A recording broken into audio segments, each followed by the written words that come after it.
In this video, we'll be talking about Big Al's BBQ in Wake Forest, which is just north of Raleigh. I've been there a few times. The last time I was there, I remember the brisket being the star of the show. It's probably the best I've had anywhere. I don't remember having the ribs, and I wanted to try a combo with ribs, brisket, and pulled pork. Big Al's was in the local news lately for refusing to enforce the North Carolina law requiring employees and customers to wear masks to help prevent COVID. There's a lot of conflicting info out there regarding the effectiveness of masks, but this is the first time I have seen a restaurant blatantly refusing to enforce it. If you read recent reviews of this restaurant, most of them are complaints about this policy, which is bringing down their average score on Google and Yelp. Personally, I don't know how effective masks are for customers, but I would like to at least see the staff wearing them. It's probably a good idea even without the pandemic. I wouldn't mind seeing gloves and masks being the norm for anyone handling my food. Besides their refusal to enforce the mask law, they are also proud Trump supporters, and there are Trump, Pence, and American flags throughout the restaurant. I'm not sure when it became a problem to be patriotic and support the president, but these are the times we live in. So this restaurant is immediately alienating customers with their in-your-face politics. Personally, it doesn't bother me, but I know most people are tired of politics creeping into everything they do.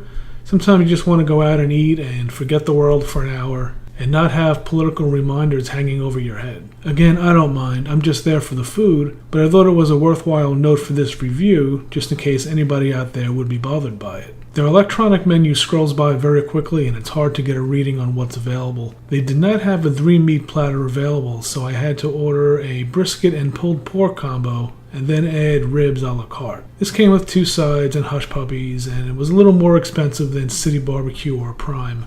The meal with drink was about $35. With all that out of the way, let's talk about the scoring. For smoke, I would give them a 1. Just like most of the local barbecue places I visited, there was very little smoke flavor. I didn't ask to see the smoker in this restaurant, but you could take a peek behind the scenes on Google Maps. There are smokers behind the restaurant and a stack of wood, so I assume they're using it on something, but I'm not tasting much smoke. On to sauce. If you like sauce options, this is your place. I think there were over 20 different types of sauce, so it was actually overwhelming. The sauces are self-service, again disregarding COVID, so that might be a turn-off for some people. As usual, we just mixed a sweet with vinegar and we were set.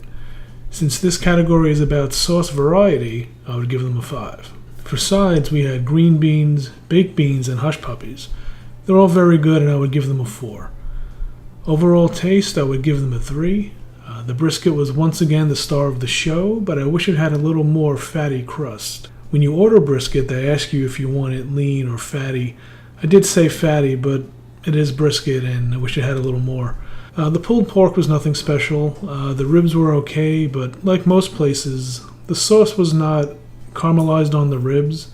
It seems like it was added after the ribs were cooked, so you lose some texture. For overall value, I gave them a 2. Since I had to order a combo and something else a la carte, this was a few dollars more expensive than some local competitors. For service, I gave them a 4. I thought the service was fast and friendly. There was no problem there, but they did lose a point for not wearing masks. Otherwise, service would be a 5. On to cleanliness, their health score was 96, which is very good. However, the sauce and drink refills were self-serve. And again, there's a lot of conflicting info about COVID out there, but I don't think it would hurt them to go through the motions and ask the staff to wear gloves and masks and be responsible for getting sauce and drinks for their customers. Since their health score is high, I settled on a 4. For ambiance inside, it felt like a barbecue joint, and I'm not bothered by patriotism or American flags, so I gave them a 4.